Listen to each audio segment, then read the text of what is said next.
नमस्ते everyone, Monika astrology में आपका बहुत बहुत स्वागत है। आज हम चर्चा करने जा रहे हैं सिंह लग्न की और दिसंबर महीने के राशिफल की। सबसे पहले शुरुआत करते हैं ग्रह गोचर से। मंगल जो है वो कर्क राशि के अंदर रहेंगे पूरे ही महीने और 7 से 24 फरवरी तक वक्र अवस्था में आएंगे। बुध जो है वो पूरे ही महीने वृश्चिक राशि के अंदर रहेंगे और 26 नवंबर से 16 दिसंबर तक वक्र अवस्था में रहेंगे बुध भी। शुक्र जो है 2 से 28 तारीख तक मकर राशि के अंदर स्थित रहेंगे और सूर्य जो है वो 15 दिसंबर से धनु राशि के अंदर प्रवेश करने जा रहे हैं। इस प्रकार से ग्रह गोचर है। सबसे पहले शुरुआत करते हैं आपके लग्न से। सिंह लग्न और लग्न का स्वामी बनता है सूर्य। सूर्य इस महीने आपके चतुर्थ भाव में है। शुरू के 15 दिन और 16 तारीख से वो आपके पंचम भाव में होगा। देखिए, लग्नेश का चतुर्थ भाव में होना और लग्नेश का पंचम भाव में होना एक बहुत ही ज्यादा पॉजिटिव साइन है। यहाँ पर शुरू के 15 दिन वर्क फ्रॉम होम की सिचुएशन हो सकती है। हो सकता है कि कुछ फैमिली इश्यूज को आप रिजॉल्व करने की कोशिश करें और ये थोड़ा वर्कोहॉलिक समय है। शुरू के 15 दिन आप बहुत से इश्यूज के अंदर उलझे रहेंगे। यहाँ पर 15 तारीख के बाद जब सूर्य पंचम भाव में आते हैं वो बहुत ही आत्मविश्वास में बढ़ोतरी करने वाला समय है और मुझे लगता है कि एक पॉजिटिव साइन है कि जहां पर सूर्य आपके पंचम भाव में जाने पर भाग्य में बढ़ोतरी करेंगे, तो एक बहुत ही पॉजिटिव साइन से आपकी शुरुआत होती है। शुरू के 15 दिन आपको थोड़ा सा अपने व्यवहार में अपनी वाणी पर संयम बना के रखना होगा। द्वितीय भाव की बात करते हैं। देखिए, द्वितीयेश बुध जो है वक्री है चतुर्थ भाव में और बुध की राशि में केतु यहाँ बैठे हैं। ये परिवार से डिटैचमेंट करवाते हैं और अभी वाणी भाव का स्वामी 16 तारीख तक वक्र अवस्था में है। मुझे लगता है कि शुरू के जो 15-16 दिन का समय है यहाँ पर बुध वक्र अवस्था में रहेंगे और लग्नेश के साथ रहेंगे। तो यहाँ फैमिली इश्यूज को अगर रिजॉल्व करने की कोशिश करते हैं तो बहुत सुकून शांति से करना होगा, क्योंकि यहाँ पर अगर आप सोचेंगे कि अगर झगड़े करने की प्रक्रिया रखेंगे तो बहुत प्रॉब्लमेटिक सिचुएशन शुरू हो जाएगी और मुझे लगता है कि फैमिली में एक विरोध का माहौल हो जाएगा।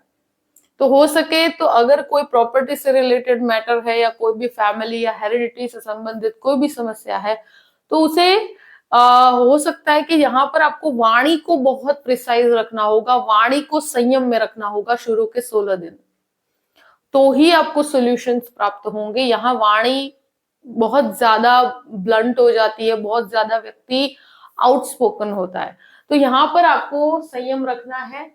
और ये एक ऐसी चीज है कि डिटैचमेंट देता है फैमिली से। सेविंग्स यहाँ पर मुझे लगता है कि आप कहीं ना कहीं उपयोग करेंगे और शुरू के 16 दिन मुझे लगता है सेविंग्स के अंदर बहुत ज्यादा बढ़ोतरी नहीं है। 16 तारीख के बाद फिर भी आपके लिए पॉजिटिव रहेगा सेविंग्स के पॉइंट ऑफ व्यू से। थर्ड हाउस की बात करते हैं। तृतीय शुक्र बनकर आपके छठे घर में है। यहाँ पर इनिशिएटिव का जो स्वामी है वो आपके 6th हाउस के अंदर है और यहाँ मुझे लगता है कोई भी इनिशिएटिव लेते हैं या कोई भी लोन लेकर कार्य करते हैं, कैलकुलेटिव रिस्क के साथ आगे बढ़ा जा सकता है। यहाँ एक चीज जरूर कहूंगी मैं कि बहुत प्रिसाइज रहना होगा आपके कम्युनिकेशन को लेकर, बहुत प्रिसाइज रहना होगा प्लानिंग को लेकर।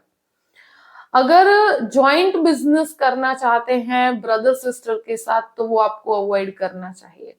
अब बात करते हैं चतुर्थ भाव की। चतुर्थेश 12th हाउस में है, 7 तारीख से वक्री है। देखिए, प्रॉपर्टी संबंधित चीजों में मुझे लगता है कि जल्दबाजी करने से बचना चाहिए। यहाँ पर मंगल 7 तारीख से वक्र अवस्था में भी होंगे और नीचस्थ भी होंगे और ये आपके चतुर्थेश हैं, तो आपके प्रॉपर्टी से रिलेटेड अगर कोई विवाद चल रहा है तो इस महीने विवाद बढ़ सकता है। इसलिए कह रही हूं कि अगर कोई भी मदरलैंड से कनेक्टेड प्रॉपर्टी का विवाद है तो यहाँ पर शुरू के 16 दिन आपको संभलना है और मुझे लगता है अगर कोई कोर्ट केस भी चल रहा है तो वहां पर आपको प्रॉब्लम्स का सामना करना पड़ सकता है। यहाँ पर एक है कि जो भी रिजल्ट्स होंगे वो आपके लिए पॉजिटिव होंगे, मगर ये एक एटीट्यूड है कि आपको बहुत ही कूल होकर कार्य करना है, बहुत ही शांत होकर करना है, यहाँ पर अगर आप कहीं पर भी डिस्प्यूटेड अवस्था में पड़ते हैं तो परिस्थितियां खराब हो सकती है, संबंध खराब हो सकते हैं। एक चीज है कि अगर प्रॉपर्टी की रिनोवेशन का कार्य चल रहा है तो यहाँ पर बहुत ज्यादा एक्सपेंडिचर होगा। कुछ लग्जरी ओरिएंटेड आपके थॉट्स होंगे जो आप बढ़ाना चाहेंगे आपके कंस्ट्रक्शन में, और कंस्ट्रक्शन में एक्सपेंसेस ओवरलोड हो सकते हैं। तो यहाँ पर आपको कैलकुलेटिव होकर ही चलना होगा। माता के स्वास्थ्य का 7 तारीख के बाद ध्यान रखने की जरूरत रहेगी। मदर से रिलेटेड अगर हेल्थ इश्यूज हैं तो यहाँ पर आपको इस महीने उनके हेल्थ का बहुत ध्यान रखना होगा। अब बात करते हैं आपके पंचम भाव की। देखिए, पंचम भाव का स्वामी गुरु है और वो 10th हाउस में है, वक्रावस्था में है। यहाँ पर सूर्य का आना होगा, जो मुझे लगता है स्टूडेंट्स के लिए एक बहुत ही पॉजिटिव साइन रहेगा। जो भी स्टूडेंट एक तरह से कहा जाए कि टीचिंग क्षेत्र में है या कोई भी टीचिंग का एजुकेशन ले रहे हैं, उन लोगों के लिए बहुत अच्छा है। जो गवर्नमेंट एग्जाम्स की प्रिपरेशन कर रहे हैं उन लोगों के लिए बहुत बेहतर परिस्थिति रहेगी 16 तारीख के बाद। यहाँ पर सूर्य से आपको आत्मविश्वास में बढ़ोतरी होगी। शुरू के 16 दिन मुझे लगता है स्टूडेंट्स के लिए बहुत ज्यादा पॉजिटिव नहीं है। तो अगर रिजल्ट्स हैं तो आपको 16 तारीख के बाद पॉजिटिव रिजल्ट्स मिलेंगे और मुझे लगता है कि एक आत्मविश्वास बढ़ेगा 16 तारीख के बाद। और एक बहुत ही भाग्यकारक परिस्थिति रहती है कि यहाँ पर आपके काम अगर अटके हुए हैं तो वो आपके रिजॉल्व होंगे। ये डेफिनेट कहूंगी कि यहाँ शेयर मार्केट से संबंधित अगर कोई भी कार्य है तो इस महीने बहुत कैलकुलेटिव रिस्क लेना है, बहुत ज्यादा पॉजिटिविटी नहीं है। अब बात करते हैं आपके 6th हाउस की। देखिए, 6th लॉर्ड 7th हाउस में, 6th हाउस में आपके 10th लॉर्ड की परिस्थिति है। कार्य क्षेत्र से कनेक्टेड लोन लेना चाहते हैं तो इस महीने आपको लोन की प्राप्ति के पूर्ण योग है, मगर कैलकुलेटिव रिस्क के साथ आप ले सकते हैं, बहुत बड़े रिस्क नहीं लेना चाहिए। यहाँ पर शुक्र का भ्रमण जो है वो एक तरह से sugar related problems, skin related issues हो सकते हैं। जिनके भी शुगर का प्रॉब्लम है, जिनके भी हार्मोनल इश्यूज हैं, उनको इस महीने अपने स्वास्थ्य का ध्यान रखना है। यहाँ पर शत्रु हावी होने की कोशिश करेंगे, मगर मुझे लगता है कि शत्रु हावी हो नहीं पाएंगे। तो आप काफी स्ट्रॉन्ग विल पावर के साथ उनको संयम में रख पाएंगे। अब बात करते हैं आपके 7th हाउस की। 7th हाउस में शनि मार्गी है। ये देखिए, पार्टनरशिप के पॉइंट ऑफ व्यू से पति पत्नी मिलकर अगर कोई भी पार्टनरशिप करना चाहते हैं तो यहाँ पर आपके लिए फायदे कारक है। मंगल का एक दृष्टि संबंध आपके शनि के साथ बना हुआ है। ये पति पत्नी के जो मैरिड लाइफ है उसमें विवाद क्रिएट करता है। ऑलरेडी जो मैरिड लोग हैं उनको भी ये मंगल के दृष्टि संबंध की वजह से ईगो क्लैश का सामना करना पड़ सकता है। इसलिए कह रही हूं कि इस महीने आप काफी स्ट्रॉन्ग विल पावर के साथ डिसीजन मेकिंग लेंगे। मगर यहाँ पर मंगल का वक्री भ्रमण है 12th हाउस में और उसका दृष्टि संबंध यहाँ पर बना हुआ है। शनि मंगल के दृष्टि संबंध की वजह से पति पत्नी के बीच में ईगो क्लैश क्रिएट होता है। जो भी लोग मैरिज करना चाहते हैं इस महीने कुछ डिलेस का सामना करना पड़ सकता है। और यहाँ पर अगर कोई भी मतलब लव मैरिज से संबंधित समस्या है या कोई भी इस प्रकार के डिसीजन को आगे बढ़ाना चाहते हैं तो मुझे लगता है कि यहाँ पर कुछ डिसएग्रीमेंट्स का सामना आपको करना पड़ सकता है, कुछ डिलेज भी होंगे। तो इस महीने आपको थोड़ा इंतजार करना पड़ सकता है परिस्थितियों को लेकर। अब बात करते हैं अष्टम भाव की। अष्टमेश गुरु बनकर 10th हाउस में, राहु यहाँ पर स्थित है। देखिए, राहु हेरिडिटी की प्रॉपर्टी से संबंधित जो भी विवाद है वहां पर आप एक तरह से कहा जाए कि व्यक्ति बहुत ज्यादा कहते हैं ना कि ओवर कम्युनिकेटिव होता है, बहुत ज्यादा अपने विचारों को लोगों के ऊपर दबाव क्रिएट करता है। तो यहाँ पर आपको थोड़ा सा संयम बनाने पर फायदा है और जो भी विवाद है उसमें आपको लाभ होगा। मगर चतुर्थ भाव में बुध वक्र अवस्था में, क्योंकि चतुर्थ भाव जो होता है वो हमारे मन की अवस्था बताता है, तो मन के ऊपर जब ये बुध का स्वामी मतलब बुध जो है वो वक्र अवस्था में आएगा तो आपका जो भी व्यवहार होगा वो शुरू के 16 दिन में बहुत ज्यादा रिएक्टिव होगा। तो वहां पर आपको रिएक्टिव होने पर फायदा भी नहीं है, वहां पर आपको नुकसान है। तो हो सके वहां तक किसी की सलाह लेकर कार्य कीजिएगा और थोड़ा सा अपनी वाणी पर संयम रखिएगा शुरू के 16 दिन, तो आपके लिए आगे का समय बहुत पॉजिटिव रहेगा।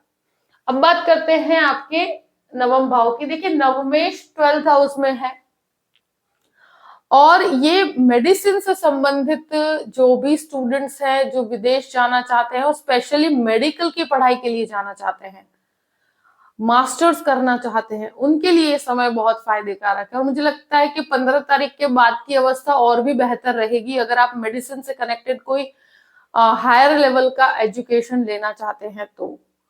और ये एक ऐसी परिस्थिति है कि जहां पर भाग्य का जो पलड़ा है वो थोड़ा सा मिला जुला रिजल्ट है, क्योंकि मंगल जो है वक्री है 7 तारीख से, तो वहां पर भाग्य के अंदर थोड़ी सी कमी आती है, तो व्यक्ति को थोड़ा सा मेहनत ज्यादा करनी पड़ती है, एफर्ट्स ज्यादा करने पड़ते हैं। और यहाँ एक चीज डेफिनेटली कहूंगी कि भाग्य का स्वामी 12वें घर में है, तो जो भी लोग एफर्ट्स लगा रहे हैं उनको 2 से 3 एफर्ट्स करने के बाद ही सफलता प्राप्त होती है। अब बात करते हैं आपके 10th हाउस की। 10th लॉर्ड आपके 6th हाउस में, 10th हाउस में गुरु का वक्री भ्रमण है।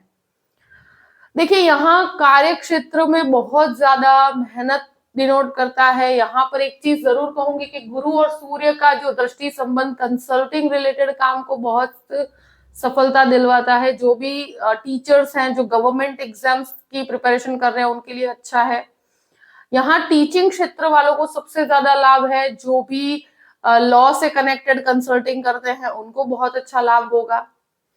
मगर ये समय रिसर्च बेस्ड है, ये समय बहुत ज्यादा बदलाव करने से कंफर्ट जोन प्राप्त नहीं होगा। अगर जॉबलेस है तो 15 तारीख के बाद की संभावनाएं बहुत बेहतर है और मुझे लगता है कि आप थोड़ा सा कॉम्प्रोमाइजिंग अप्रोच रखेंगे तो आपका काम जहां पे भी आप जुड़ते हैं वहां पर आपको पॉजिटिव अप्रोच मिलेगा ही मिलेगा। अब बात करते हैं आपके 11th हाउस की। देखिए 11th हाउस का लॉर्ड चतुर्थ भाव में वक्री है, तो यहाँ प्रॉपर्टी से संबंधित लाभ तो है, यहाँ हेरिडिटी से संबंधित लाभ तो है, मगर कुछ लीगल इश्यूज की वजह से मुझे लगता है कि अगर कोई लीगल मैटर है, अगर कोई प्रॉपर्टी का मैटर है, तो यहाँ पर 16 तारीख के बाद आपको उसके फायदे डेफिनेटली मिलेंगे। अगर संयम बना के रखते हैं, अगर आप किसी कहते हैं ना कि गुरु की या किसी भी एल्डर पर्सन की हेल्प लेते हैं या उनसे सलाह लेते हैं तो आपको काफी फायदा होगा। यहाँ पर बुध का वक्री भ्रमण ब्रदर सिस्टर रिलेशनशिप में बहुत ज्यादा कहते हैं ना कि झगड़े होने की प्रक्रिया मुझे इस महीने नजर आती है। 16 तारीख तक ब्रदर सिस्टर रिलेशनशिप में आपको संयम बना के रखना है। 12th हाउस की बात करते हैं। देखिए 12th हाउस में मंगल वक्रावस्था में है 7 तारीख के बाद। विदेश के कार्यों में इस महीने मुझे लगता है कि जिनके भी फाइल है, किसी ने अगर विदेश जाने की प्रक्रिया की तरफ आगे बढ़ रहे हैं तो उनको यहाँ पर डिलेस का सामना करना पड़ सकता है। डॉक्यूमेंटेशन इशू प्रॉब्लम्स हो सकती है 7 तारीख के बाद। यहाँ कोर्ट केसेस है, अगर कोई भी डाइवोर्स केस है या कोई भी प्रकार का आपका प्रॉपर्टी से संबंधित केस है, तो यहाँ पर आपको मुझे लगता है कि संयम बनाना होगा। बहुत ज्यादा रिएक्टिव होने पर आपको ही नुकसान होगा। और कोर्ट कचहरी के मामले में ये समय बहुत ज्यादा सतर्क रहने का है। बहुत ज्यादा रिएक्टिव होने से आपको नुकसान होगा। यहाँ पर स्पेशली मंगल का भ्रमण 12th हाउस में, अगर आपकी जन्म कुंडली में मंगल की दशा है तो कोर्ट कचहरी के मामले में आपको यहाँ पर सतर्क रहना चाहिए। यहाँ बहुत ज्यादा फायदेकारक परिस्थिति कोर्ट कचहरी के मैटर में नहीं है। जो भी परिस्थिति है मैंने आपके सामने रख दी है। आई होप कि ये वीडियो आपको पसंद आया होगा। पसंद आया हो तो लाइक भी कीजिएगा और सब्सक्राइब भी कीजिएगा। Thank you so much. जय श्री कृष्ण।